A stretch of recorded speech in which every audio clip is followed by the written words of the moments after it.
ప్రభునామానికి మహిమ కలుగును గాక. మీ అందరికీ నా హృదయపూర్వక వందనాలండి. బాగున్నారు కదా మీ అందరూ? చూడండి, మన జీవితంలో యేసయ్య ఒక ఉన్నత స్థాయిలోకి నిన్ను తీసుకెళ్ళగలడు. ఎక్కలేనంత ఎత్తైన కొండపైకి అక్కడ నిన్ను కూర్చోబెట్టగలడు. ఇప్పుడు అంటే మనం ఎప్పుడు ఆయన హత్తుకున్నప్పుడు, ఆనుకున్నప్పుడు, మన జీవితంలో యేసయ్యను వెంబడించడం ఏమాత్రం మానుకోకుండా ఆయన వెంబడిస్తూనే ఉన్నప్పుడు నీ విషయంలో ఆయన ఏమైనా చేయగలడు. చూడండి, మనం ప్రార్థనా జీవితం ఎప్పుడు కలిగి ఉన్నాం. మనం ప్రార్థన చేస్తే ఆయన ఏమైనా చేస్తాడు. ప్రార్థనలు ఎప్పుడు నువ్వు వీక్ అవ్వకు, ప్రార్థనలు ఎక్కడ నువ్వు కృంగిపోవు. ఇంత చేస్తున్నాడు కదా, నాకేమి ఇచ్చాడని ప్రార్థన ఎక్కడ ఆపకూడదు.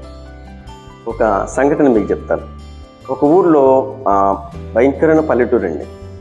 ఆ పల్లెటూరులో ఒక స్త్రీ అట దేవుని నమ్ముకొని చర్చికి వెళ్తూ ఉంటే తన భర్త ఎప్పుడూ వాదించేవాడంట. తన భర్త ఎప్పుడు ఆమెను చర్చికి వెళ్తా అంటే కొట్టేవాడంట, వెళ్లకుండా అడ్డుపడేవాడు. తను ఎప్పుడో ఒకసారి పనికి వెళ్తే అప్పుడు దొంగచాటుగా ఆమె చర్చికి వెళ్ళేదట.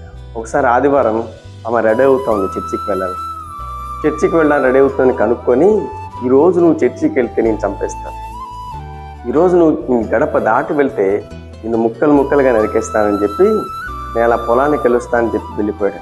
కానీ ఆమె ఏం చేయగలదండి? ఏడుస్తా కూర్చొని అలాగే ఇంట్లో కూర్చొని ప్రార్థన చేస్తూ ఉంది. ప్రభువా, ఇంతమందిని మార్చావే, నా భర్త మారట్లేదేంటి? నన్ను నీ సన్నిధికి రాకుండా ఆపేశాడు, నేను నీ సన్నిధిలో ఆరాధించకుండా ఆపేశాడు, నీ సన్నిధిలో వాక్యం వినకుండా ఆపేశాడని ఆమె కన్నీటితో ప్రార్థన చేస్తూ ఉంది. ఒక మాట మీకు జ్ఞాపకం చేస్తాను. లూకా సువార్త 1వ అధ్యాయం 13వ వచనం, భయపడకము, నీ ప్రార్థన వినబడింది, దేవునికి మహిమ కలుగును గాక. ఇదే మాట ఆమెతో చెప్పాడంట. నేను నీ ప్రార్థన విన్నాను, నేను చేయబోయే కార్యము చూడబోతున్నాను. ఆ మాట చెప్పి స్టాప్ అయిపోయాడంట. కానీ నేను పొలానికి వెళ్ళాడు కదా, ఆ పొలంలో ఇటు అటు తిరుగుతూ ఉంటే ఆయనకు ఒక భయంకరమైన విషపూరితమైన తేలు కరిచింది. తేలు భయంకరమైన, ఆ చుట్టుపక్కల ఎవ్వరూ లేరు సహాయం చేయడానికి. తేలు కరిచింది, భయంకరంగా అరుస్తున్నాడు, భయంకరంగా రోధిస్తున్నాడు. అడుగు తీసి అడుగు ముందుకు వేయలేకుండా అక్కడే కుప్పకూలిపోయాడు. సహాయం చేయడానికి ఎవ్వరు లేరు. అదొక మారుమూల పల్లెటూరు ప్రాంతం అండి. అరుస్తూ ఉంటే దిక్కు తోచలేదు, భయంకరమైన మంటకు తట్టుకోలేకపోతున్నాడు. సహాయం చేయడానికి పిలిస్తే ఎవరు లేరే, ఎట్లా ఈరోజు నేను ఎక్కడ చచ్చిపోతానేమో అని ఆలోచన చేసి అప్పుడు నా భార్య చెప్పేది కదా యేసయ్య ఏమైనా చేయగలడని, అప్పుడు నా భార్య చెప్పేది కదా ఆయన అద్భుతాలు చేసేవాడని. ఈయన యేసుక్రీస్తు ప్రభు పేరు రాలేదు. ఏమన్నాడు తెలుసా? ఓ నా భార్య దేవుడా, నన్ను కరుణించు, నన్ను క్షమించు, ఈరోజు నేను ఇక్కడే నా ప్రాణం నా నుంచి వెళ్ళిపోతాను, ఇక్కడే చచ్చిపోయేట్టుగా ఉన్నా నేను అని.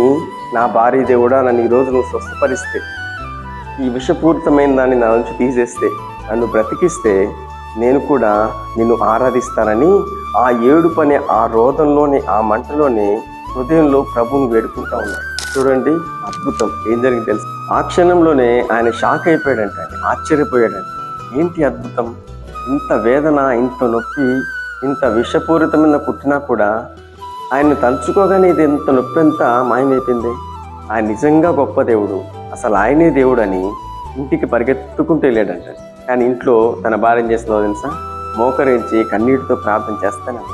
వెంటనే తన భార్యతో అన్నాడంట, నీ దేవుడు గొప్పవాడు, నీ దేవుడే నిజ దేవుడు. నేను ఎన్నోసార్లు నిన్ను బాధ పెట్టాను, ఎన్నోసార్లు నిన్ను కొట్టాను, కానీ ఈరోజు నేను దేవుని తెలుసుకున్నాను. నన్ను స్వస్థపరిచాడు, బాగు చేశాడు, సజీవంగా నన్ను ఇంటికి నడిపించిన నీ దేవుడు గొప్పవాడు. ఈరోజు మనం ఇద్దరం చర్చికి వెళ్దామని ఇద్దరు చర్చికి వెళ్ళారంట.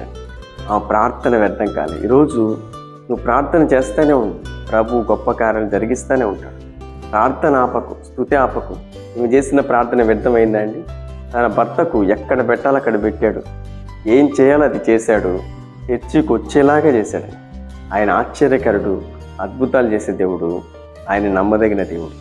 మాట గుర్తుపెట్టుకోండి, ఎల్లప్పుడూ ప్రార్థన చేస్తూనే ఉండండి, ఎల్లప్పుడూ ఆయన నీ విషయంలో గొప్ప కార్యం చేస్తూనే ఉంటాడు. మీ అందరి కోసం ఒక చిన్న ప్రార్థన చేస్తాం. మహాపరిశుద్ధుడా, నీకు స్తోత్రం.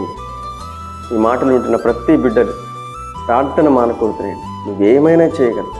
ప్రార్థన ఆలకించే దేవుడు, అద్భుతాలు చేసే దేవుడు, ఎవరినైనా మనసు మార్చే దేవుడు అవుతాడు.